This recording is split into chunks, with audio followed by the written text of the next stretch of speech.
You're basically using a special purpose vehicle to roll up your company and another company, SBTech, into one business. Why are you doing it this way?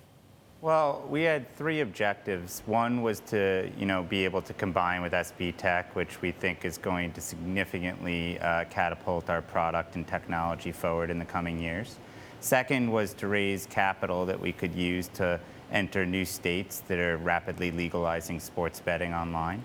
And third was to get public. And this allowed us to do all three in one transaction. So, it's a bit of a complicated transaction, but it was also efficient in the sense that we could accomplish all three objectives perfectly and do so in a pretty short time frame.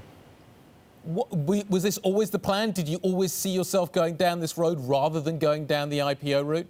No, not at all, actually. I would have, if you'd asked me a year or two ago, I would have guessed IPO. But really, the way we looked at it is we started with what are those objectives and what are we trying to accomplish? And then we said, okay, what's the right financing vehicle? What's the right structure to accomplish those objectives? And really, this fit the bill perfectly. And also, a really great team at Diamond Eagle we get to work with. They actually pitched their SPAC. One of the targets was sports betting. So we think the shareholders are going to be excited about this deal. And really, everything kind of came together. But it was really much more of figuring out the objectives first and then trying to fit the solution to the objectives versus the other way around.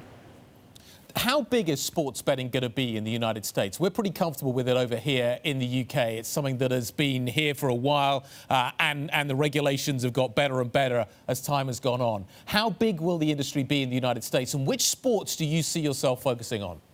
Well, the real question will be how many states legalize sports betting, and I think that, more than anything is going to determine the market size and potential. But, it's an industry that could reach into the tens of billions in revenue, and we think that it could ultimately end up being the largest sports betting market in the world, the United States. So very excited to see, that there's momentum behind that in the States. And you mentioned the UK.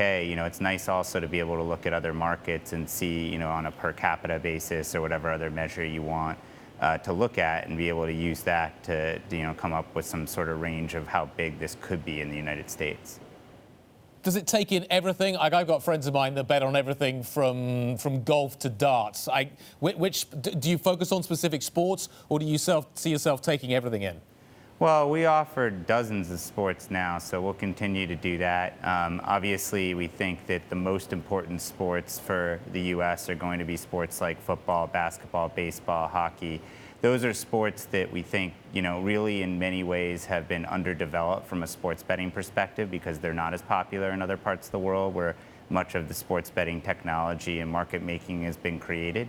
So we think there's a real opportunity to build out the most robust, markets and product for fans of U.S. football, fans of baseball, and so on and so forth. And that's a big part of the strategy behind the combination. Just a final quick question. How will 5G change the nature of the way that people consume sports and bet on it? Well, I think the thing with 5G that's going to change is that streaming and other sorts of things are going to become much faster. Data will be able to be much more real time, and everything will be more interconnected, with smart cities and smart homes likely coming about.